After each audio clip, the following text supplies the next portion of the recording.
Hello दोस्तों, मैं बादल ऐसा गीता क्लास में आपका स्वागत है। दोस्तों, जैसे कि हमारी मैथ स्पेशल सीरीज चली हुई है जिसमें हम अपने प्रीवियस ईयर क्वेश्चन कर रहे हैं, तो कई दिन से आपकी जो है क्लास नहीं हो पा रही थी, लेकिन आज से फिर जो है दोबारा आपकी कंटिन्यू क्लास चलेगी। तो देखते हैं हम आज के हमारे क्वेश्चन क्या है। ये क्वेश्चन जो है आपको हेल्प करने वाले हैं आने वाले सभी टीचिंग वैकेंसियाँ। किसी को नहीं पता कि कब आओगी क्या होगा, लेकिन आप जो है अपनी तैयारी करते रहो। तो देखते हैं हम आज का हमारा क्वेश्चन क्या है। क्वेश्चन नंबर 236 है हमारा। ABC एक समद्विबाहु त्रिभुज है जिसमें AB बराबर AC बराबर 15 सेंटीमीटर और A से BC तक की ऊंचाई जो है 12 सेंटीमीटर है। भुजा BC की लंबाई हमें बतानी है। त्रिभुज हमारे पास है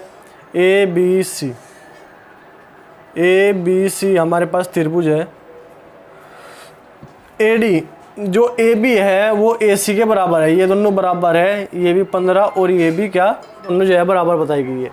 AB से BC तक की ऊंचाई, AB से BC तक की ऊंचाई ये हमें दी गई है क्या, 12 सेंटीमीटर, ये दी गई हमें 12 सेंटीमीटर।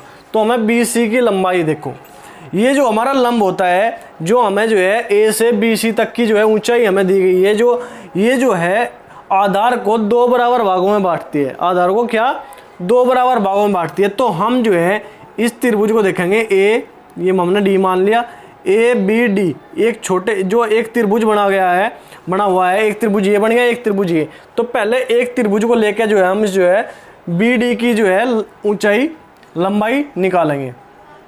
तो 15 का वर्ग कर्ण का वर्ग माइनस लंब का वर्ग 12 का वर्ग क्या आ जाएगा, BD का वर्ग मतलब आधार का वर्ग। ठीक है, पाइथागोरस फॉर्मूले से ये आ जाएगा 225 माइनस 144 बराबर BD का वर्ग। 125 में 44 घटाओगे तो क्या आ जाए 81 बराबर BD का वर्ग। तो BD हमारे क्या आ जाएगा, BD की लंबाई हमारे आ जाएगी क्या, किसका वर्ग है 81, 9 का। तो ये आ जाएगी 9। तो ये आ गई हमारी 9, क्योंकि ये इसे 2 बराबर भागों में काट रहा है। 9 ये है तो क्या हो जाएगी 9 ये। तो BC की लंबाई हमारे पास क्या आ जाएगी, BC की लंबाई क्या आ जाएगी 9 + 9 बराबर 18 सेंटीमीटर। ठीक है, पाइथागोरस प्रमेय से एक त्रिभुज को लेकर जो है हम निकाल लेंगे BD की लंबाई, जितनी ये लंबाई है इतनी ही ये लंबाई है। तो जो है पूरी लंबाई हमारे पास क्या हो जाएगी 18 सेंटीमीटर। क्वेश्चन नंबर 237 हमें दिया गया, दी गई आकृति में यदि AD बराबर BC बराबर BC, कोण BCE बराबर 96 है, तो कोण DBC, कोण DBC ये वाला कोण हमें बताना है। देखो AD कहाँ पे है, AD ये वाली भुजा, DC ये वाली भुजा, ये दोनों भुजा क्या बताई गई है बराबर। तो इन पर बनने वाले कोण भी बराबर होंगे, ये भी थीटा,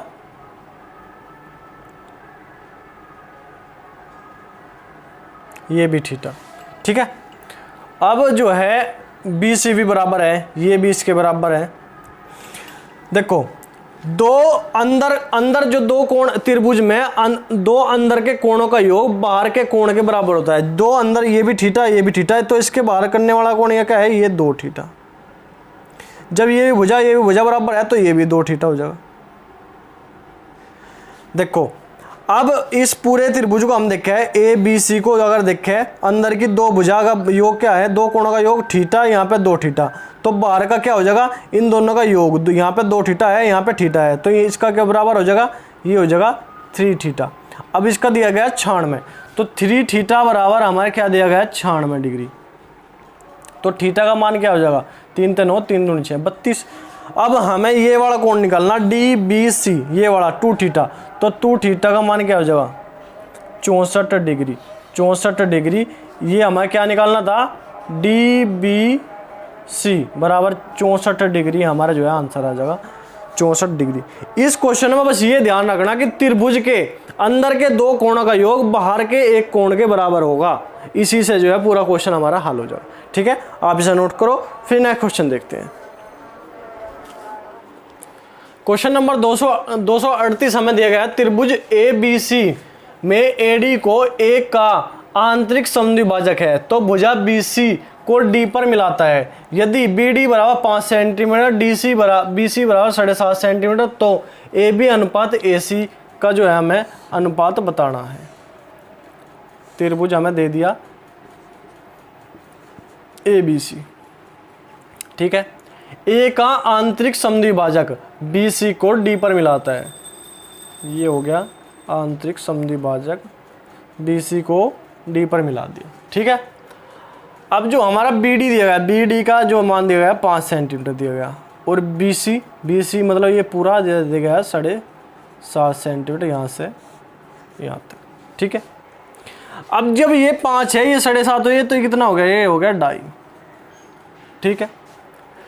अब देखो ये जो समद्विभाजक है, जो एक कोण को समद्विभाजित करता है, उसका मतलब ये है कि ये इसको 2 बराबर भागों में बांटता है। ये त्रिभुज जो है 2 बराबर भागों में बट गया, ये दोनों कोण जो है क्या हो गए, ये भी बराबर, ये दोनों कोण क्या हो गए, बराबर होंगे, ठीक है।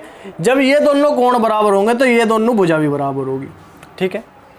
अब देखो भुजा ए बी का अनुपात और भुजा ए सी का अनुपात बराबर होगा बी डी बट्टे डी सी का अनुपात। इन दोनों भुजा का अनुपात और इन दोनों भुजा का अनुपात भी जो है क्या होगा, बराबर होगा।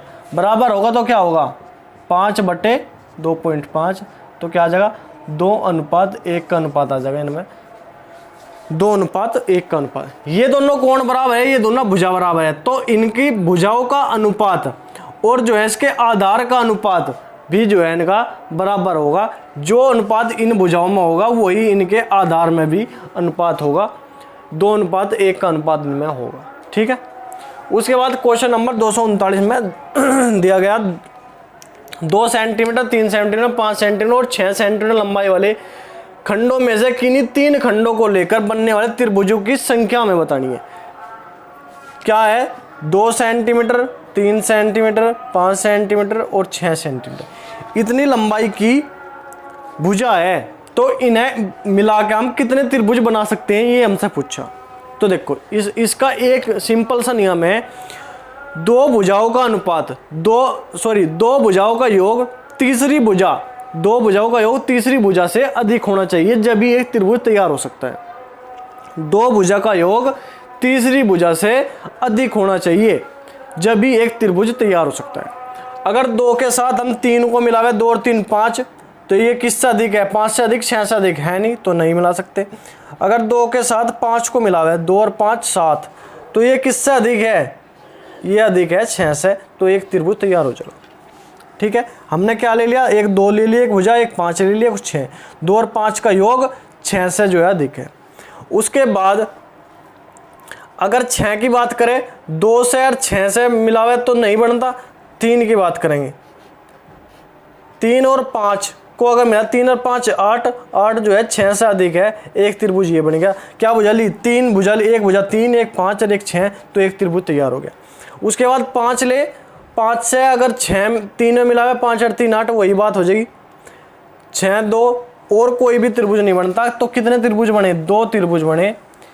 त्रिभुज बनाने का नियम यही है, त्रिभुज बनाने का नियम यही है कि 2 भुजाओं का योग तीसरी भुजा से अधिक होना चाहिए, त्रिभुज तैयार हो जाएगा। ये क्वेश्चन जो है कई बार हर एग्जाम में, कई तरह के जो है एग्जाम, टीचिंग एग्जाम नहीं और भी एग्जाम में कई बार पूछा गया, ठीक है। नोट करो एक बार, फिर नया क्वेश्चन दे। क्वेश्चन नंबर 240 हमें क्या देगा, यदि एक त्रिभुज की भुजाओं की लंबाई का अनुपात जो है 4:5:6 में है और त्रिभुज के अंत त्रिज्या 3 सेंटीमीटर है, तो उस त्रिभुज की ऊंचाई आधार के रूप में सबसे बड़ी भुजा के संगत क्यों है। त्रिभुज की जो हमारी भुजा है 4 5 6 का अनुपात उसमें दिया गया, तो ये जो हमारी ऊंचाई है ये हमें निकालनी, अंत त्रिज्या r बराबर दी गई है 3 सेंटीमीटर।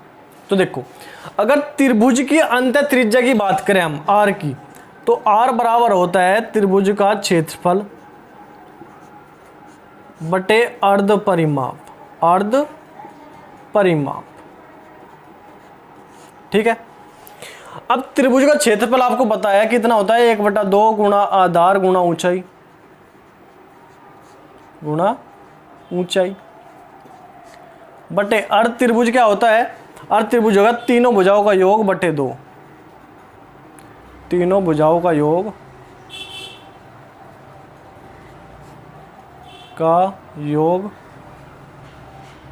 बटे 2, ये होता है हमारा अर्ध परिमाप। ठीक है, तो हमें आर दिया गया है, आर त्रिज्या दी गई है 3 सेंटीमीटर, 3 बराबर जो है आर दिया गया है। 1/2 गुणा आधार हमें क्या दिया गया है 6, ऊंचाई हमें निकालनी है बटे तीनों भुजा 4 6 10 और 5 15, 15 बटे क्या 2। ठीक है, 2 से काट दो 3 बार, 3 से 3 कट गया, ये जो है इधर आ जाएगा, h बराबर क्या आ जाएगा हमारा, h बराबर आ जाएगा 15/2, तो क्या आ जाएगा 7.5 सेंटीमीटर हमारा जो है ऊंचाई आ जाएगी। ऊंचाई आधार के रूप में सबसे बड़ी भुजा संगत क्यों है, ये हमें जो है बताना था। उस त्रिभुज की ऊंचाई क्या आ जाएगी 7.5 सेंटीमीटर। इनका जो है ये संगत का मतलब ये है कि ये जो है इस तरह डिपेंड करता है त्रिज्या ऊंचाई पे, और जो है देखो अगर हम आधार की लंबाई हम बढ़ा दें, 6 सेंटीमीटर है, 6 सेंटीमीटर से और लंबी कर दे, 7 सेंटीमीटर कर दे, और ये भुजाएं इतनी की इतनी रखे, तो क्या होगा ऊंचाई हमारी और ज़्यादा कम हो जाएगी। तो इसलिए जो है इनके बीच में संबंध इस प्रकार का है। अगर आधार को हम बढ़ाओगे, आधार को हमने बढ़ा दिया, ये बराबर की भुजा 4 5 ऐसे कैसे रखी, तो ये और छोटी हो जाएगी, और ऊंचाई जो है हमारी और छोटी हो जाएगी। अगर हम जो है आधार की लंबाई घटाओगे तो ये और ऊंचाई और ज़्यादा बढ़ जाएगी। तो ये एक दूसरे के संगत है, एक दूसरे पर निर्भर करती है। ठीक है, तो आज ये क्वेश्चन यही है। अगर क्वेश्चन आपको अच्छे लग रहे हो, समझ में आ रहे हो, डिस्कशन आपको अच्छा लग रहा हो, तो वीडियो को लाइक कर दिया करो, चैनल को सब्सक्राइब करो और अपने दोस्तों के पास शेयर कर दिया करो। कमेंट करके जरूर बताया करो कि वीडियो आपको कैसी लग रही है या किस टॉपिक पे किस क्वेश्चन को आपको समझना है। तो ठीक है, आज के लिए इतना ही। धन्यवाद, जय हिंद।